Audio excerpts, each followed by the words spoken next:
notre prochaine conférence, prochain invité que vous venez d'entendre, je pense.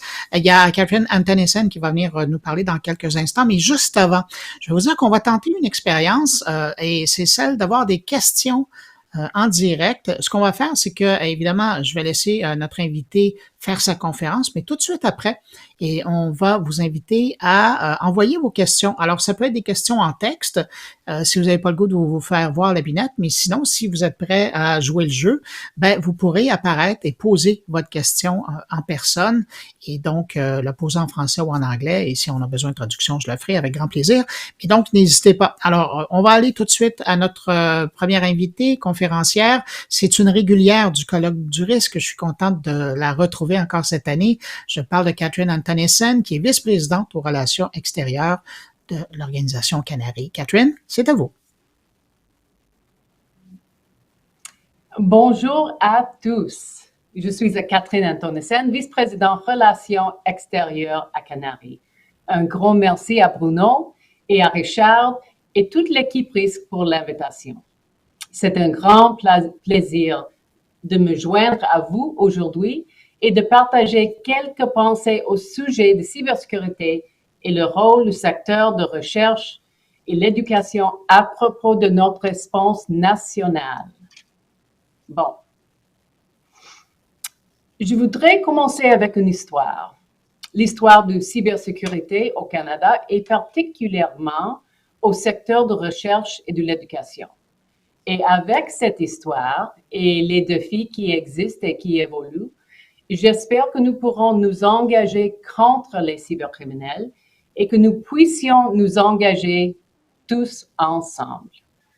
Cette citation de Margaret Macmillan est intéressante parce qu'il suggère que nous sommes au risque de créer une solution d'un problème avant que nous ayons considéré toute l'information. Bon, quelques informations à considérer. J'ai créé une chronologie sur plusieurs dimensions. Qu'est-ce qui s'est passé au secteur de recherche et de l'éducation au Canada à propos de cybersécurité? Qu'est-ce qui s'est passé dans le secteur de recherche et de l'éducation au Québec à propos de cybersécurité? Et qu'est-ce qui s'est passé au niveau du gouvernement fédéral à propos de cybersécurité? Je n'ai pas inclus tout événement, mais les événements d'importance de notre secteur.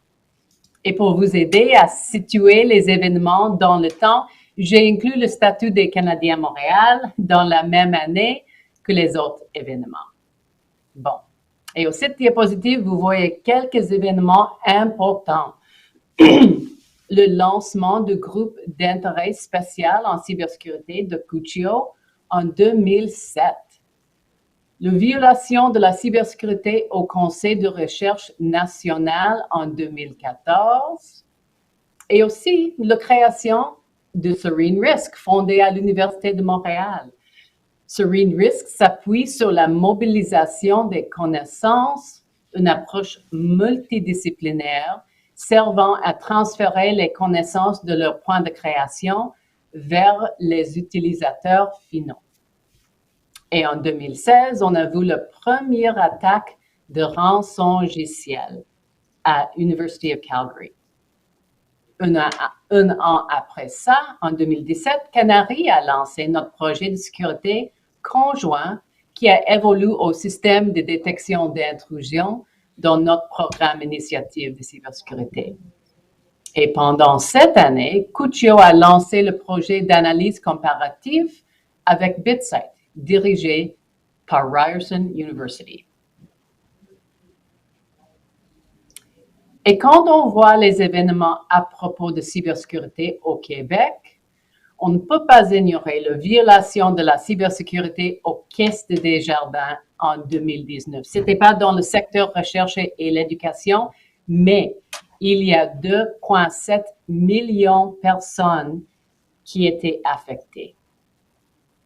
L'année prochaine, un groupe des universités spécialisées en cybersécurité ont lancé le consortium national sur la cybersécurité, incluant Concordia et 31 autres universités, avec le but de créer et disséminer l'information aux meilleures pratiques en cybersécurité. Pendant cette année, on a vu récemment la création du Centre d'excellence en cybersécurité maritime, dont l'École polytechnique est un des fondateurs. Le but du centre est de développer, créer et commercialiser des systèmes et des produits de cybersécurité innovants pour les infrastructures maritimes essentielles. Et finalement, le gouvernement du Québec a récemment annoncé la création de nouveaux ministères, le ministère de la cybersécurité et de la transformation numérique, avec un budget de 4 milliards de dollars.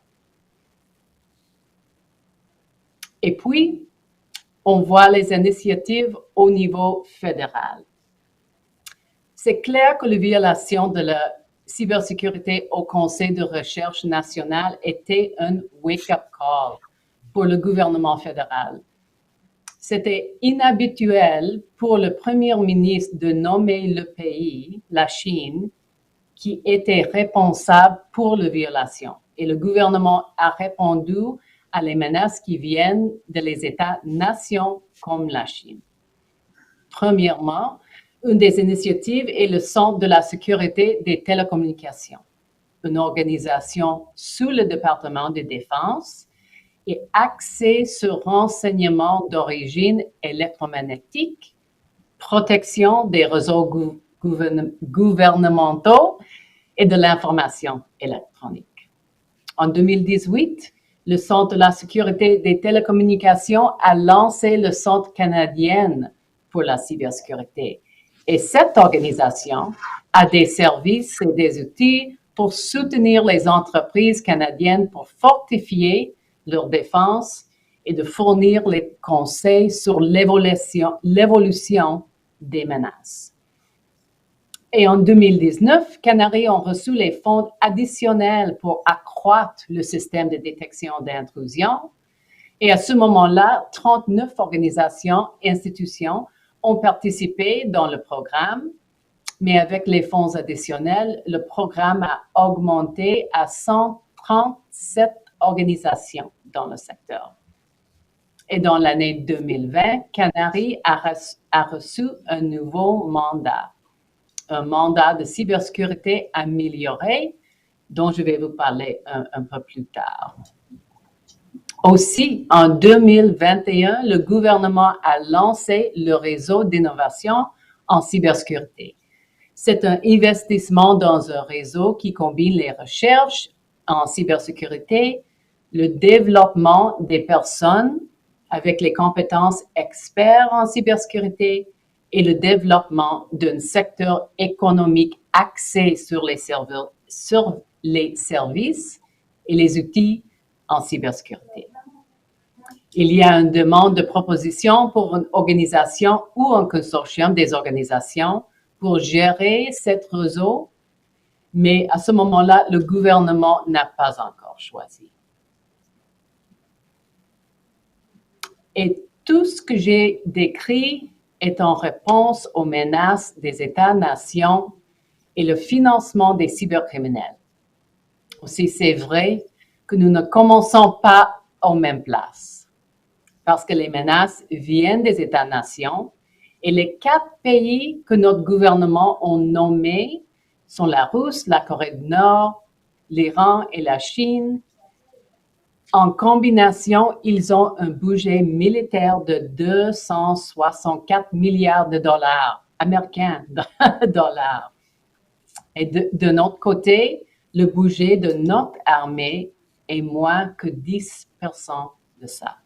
Et le budget de la plus grande université au Canada est un peu plus que 10% de ça. Mais ce n'est pas tout doom and gloom. Nous pouvons trouver un sentier à suivre, tous ensemble. À mon avis, nous avons un choix, parce que nous sommes plus forts quand nous travaillons tous ensemble. Même si quelques institutions au Québec sont petites, même si quelques institutions au Québec sont grandes, la clé est l'habilité de coordonner nos efforts à travers la province de Québec et à travers le pays. Le secteur de recherche et de l'éducation a les experts, le désir de collaborer, les partenaires forts comme risque, un gouvernement engagé, tous les ingrédients pour le succès. Mais il y a des décisions à prendre. À mon avis, nous voici arrivés au point d'inflexion, aux 3 dimensions. Premièrement, il faut avoir une structure de système qui soutient la cybersécurité dans le secteur. Une structure de système assure que les organisations dans le système ont un rôle clair et spécifique, que le système puisse évoluer, de soutenir nouvelles initiatives et que le système puisse prouver l'habilité de soutenir plus de financement. Parce que la cybersécurité est un problème infini, il faut que la communauté soit agile face aux nouvelles menaces. Et comme vous avez déjà vu, les investissements dans la cybersécurité viennent du gouvernement fédéral, provincial et les institutions. Notre défi est d'être stratégique et prendre une approche qui peut maximiser l'effet de levier. Ça veut dire que les institutions comprennent comment réaliser les bénéfices des initiatives et investissements fédéraux et provinciaux.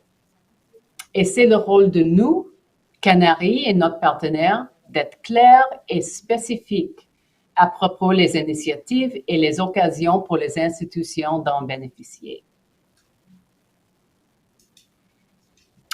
Et finalement, de mesure des effets des investissements au niveau national, régional et institutionnel.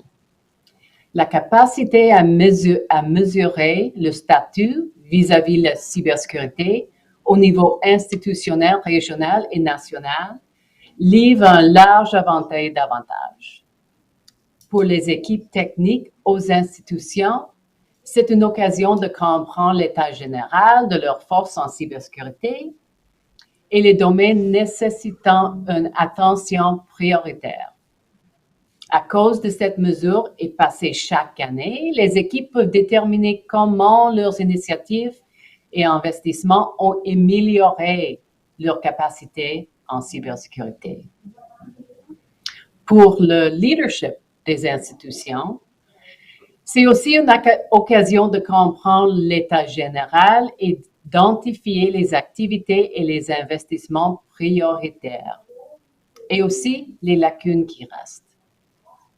Et pour le secteur, au Québec, une vision régionale et objective est complètement nécessaire de parler d'une seule voix pour plaider en faveur du financement provincial.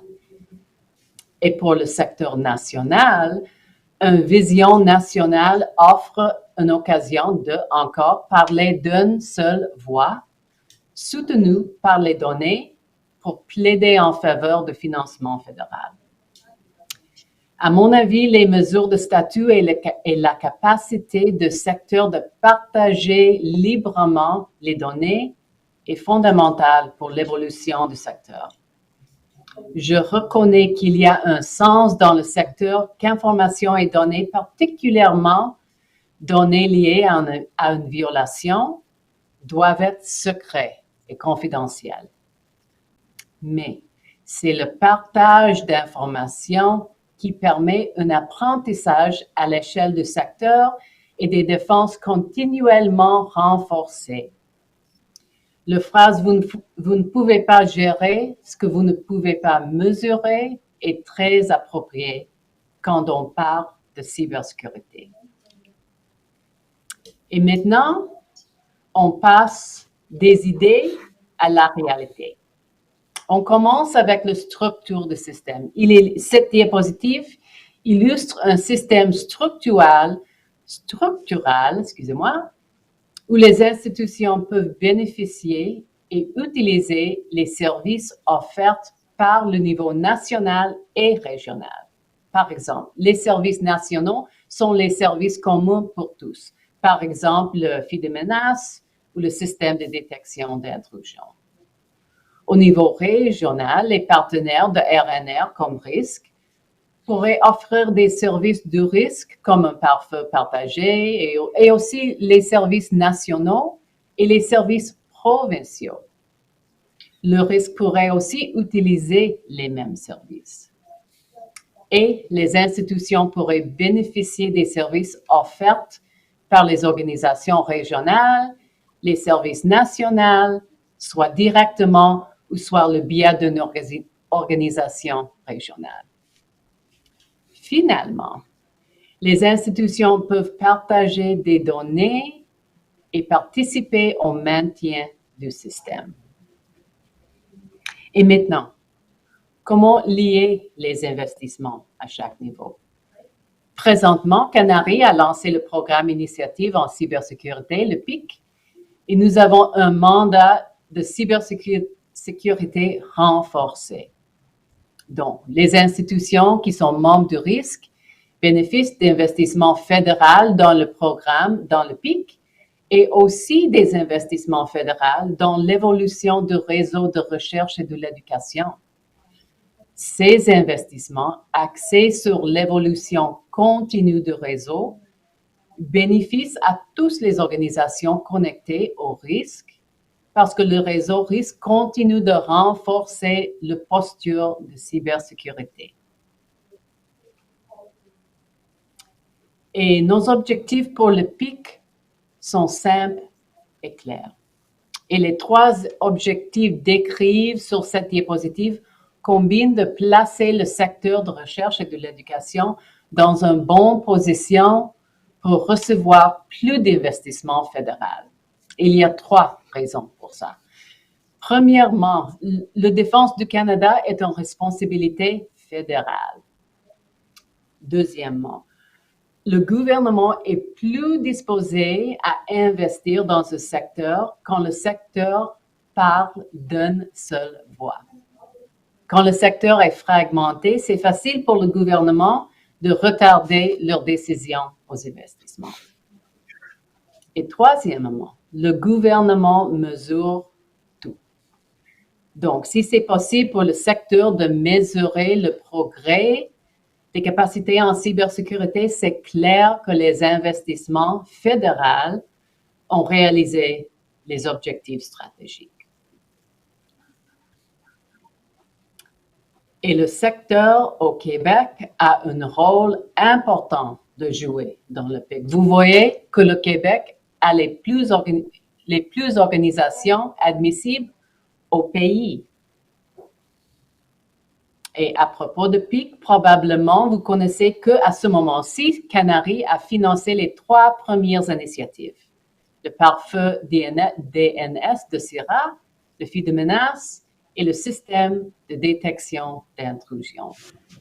Quand on combine les 3 initiatives, elles renforcent la cybersécurité localement, ce qui sécurisera l'ensemble du secteur. Et on voit l'adoption de ces 3 initiatives sur cette diapositive, le travail de notre partenaire risque et aussi nos partenaires aux fédérations des cégeps et le travail des équipes technologiques dans les institutions autour de Provence ont reçu les résultats très forts. Et le risque et les fédérations des cégeps vont continuer d'assister les institutions à installer les outils. Mais attendons, nous avons plus. 2 nouvelles initiatives ont été approuvées. L'évaluation nationale de la cybersécurité, un outil coordonné à l'échelon national, mais appliqué à l'échelon régional pour aider les organisations admissibles à évaluer elles-mêmes chaque année leur situation par rapport au cadre établi en cybersécurité. Et l'analyse comparative de la cybersécurité, cette initiative, déjà lancée par Cuccio en 2017, est bientôt disponible aux plusieurs institutions et axé sur une analyse comparative et une surveillance constante de la situation extérieure et des fournisseurs. Ces deux initiatives combinent de créer une vision de l'écosystème qui procure les données et les informations aux institutions pour que vous puissiez choisir les investissements institutionnels prioritaires aux partenaires comme risque, pour évaluer les initiatives additionnelles dans la région et pour Canaries et le gouvernement fédéral d'analyser les domaines prioritaires pour les investissements supplémentaires. Mais attention, toutes les données sont anonymisées, donc l'information nationale et régionale ne peut pas être retracée aux institutions particulières. Vous avez le contrôle de votre information. Je ne saurais trop insister sur l'importance de ces projets pour gagner investissement supplémentaire et de comprendre l'évolution de capacité de cybersécurité à vos institutions. Mais c'est pas tout. Vous avez quelques grandes institutions de recherche au Québec. Et la sécurité des données de recherche est aussi une préoccupation du gouvernement fédéral. Cette année, on a vu le lancement de Sauvegarder votre recherche par le gouvernement fédéral. Le gouvernement est de plus en plus préoccupé par les risques liés au partenariat de recherche et d'innovation, notamment avec des organisations liées à des États étrangères. Ces risques comprenaient le vol, l'interférence ou le transfert indésirable de connaissances, comme cela est particulièrement aigu dans les progrès médicaux et technologiques ou dans les domaines avec des applications militaires. Le site web Sauvegarder votre recherche encourageant les chercheurs à évaluer et à clarifier les intentions de leurs partenaires de recherche et à prendre des mesures raisonnables et fondées sur les risques pour protéger cette recherche. Une grande partie de cela est basée sur les nouvelles lignes directrices sur la sécurité nationale pour les partenaires de recherche qui ont été élaborées en consultation avec le groupe de travail du gouvernement du Canada et des universités. Bien que ces lignes directrices soient pour la plupart volontaires à l'heure actuelle, elles seront obligatoires pour toutes les demandes de subvention d'Alliance du Conseil de recherche en sciences naturelles et d'un génie impliquant un partenaire d'organisation du secteur privé. Qu'est-ce que cela signifie pour les institutions? Les établissements auront également besoin des compétences, de l'expertise et des connaissances à jour pour aider les chercheurs à mettre en œuvre les lignes directrices. Les politiques probablement vont évoluer. Donc, c'est vrai qu'on a beaucoup de travail à faire, mais c'est aussi vrai qu'il y a plein d'opportunités. Excusez-moi, cette diapositive est en anglais, mais le message reste la même. Au Québec, vous avez les institutions, les professeurs et étudiants, une culture d'innovation et un gouvernement provincial engagé.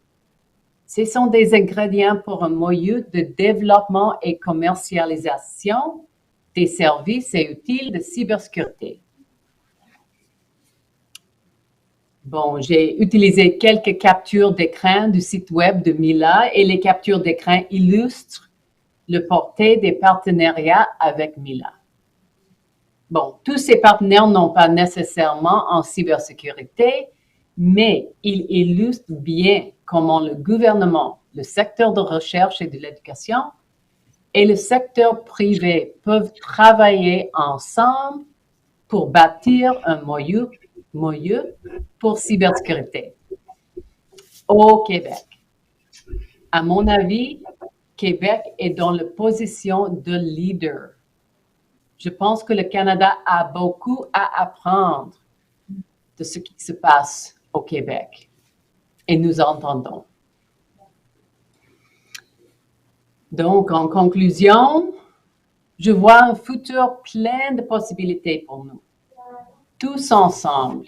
Je vois un futur plein de possibilités et sachant qu'a été le passé avec un regard sur ce que pourrait être l'avenir, rien n'est impossible. Tous ensemble, nous pourrons créer un Canada plus sûr. Et merci beaucoup. Merci à Risque, merci à vous. Je passe la parole à Bruno. Merci, Catherine. C'était très clair et là, je pense que votre présentation portait bien son nom, hein. Canari tous ensemble. On l'a vu tout au long de la présentation, comment c'était important. On va passer à une première question qui nous vient de Stéphanie Lantier de l'UQAM. Je ne connaissais pas l'initiative Sauvegarder votre recherche. Pourriez-vous donner une référence web sur le sujet, s'il vous plaît? Catherine? Oui, il y a un site web, Sauvegarder votre recherche. Je pense, est-ce que c'est sous innovation ou sous le département Public Safety? Mais je vais donner le site web aux mes partenaires au risque et ils peuvent distribuer à vous. Non, c'est très intéressant. Ça a attiré aussi mon attention. Effectivement, il y a eu peu de communication qui a été faite sur le sujet et c'est quelque chose dans le domaine de la recherche qui est très populaire, sachant tous les risques qui courent avec la cybersécurité et tous ces yeux qui regardent un peu partout sur la planète sur la recherche qui est faite au Canada. Je regarde, je vois une icône, je me demande s'il y a quelqu'un qui est en ligne. Est-ce qu'il y a quelqu'un qui est en ligne pour nous poser une question? Bon, alors on n'a pas de question. Merci beaucoup pour l'information. Écoutez, ça sera la question. Et ce que je vais faire, Catherine, lorsque vous aurez la réponse, l'information pour le site web, pour sauvegarder vos recherches, on le communiquera aux participants. Je serai le premier à être intéressé d'avoir cette information-là. Catherine, merci infiniment pour cette présentation. On voit que Canari est très occupé encore cette année et encore dans les années à venir. Vous avez beaucoup de travail encore devant vous. Merci d'avoir présenté ce bilan et les objectifs à venir. Merci. Merci beaucoup. Voilà. Alors, c'était Catherine Antonesen, vice-présidente aux relations externes de Canari, qu'on rejoignait à Toronto. On va poursuivre cette rencontre avec une pause.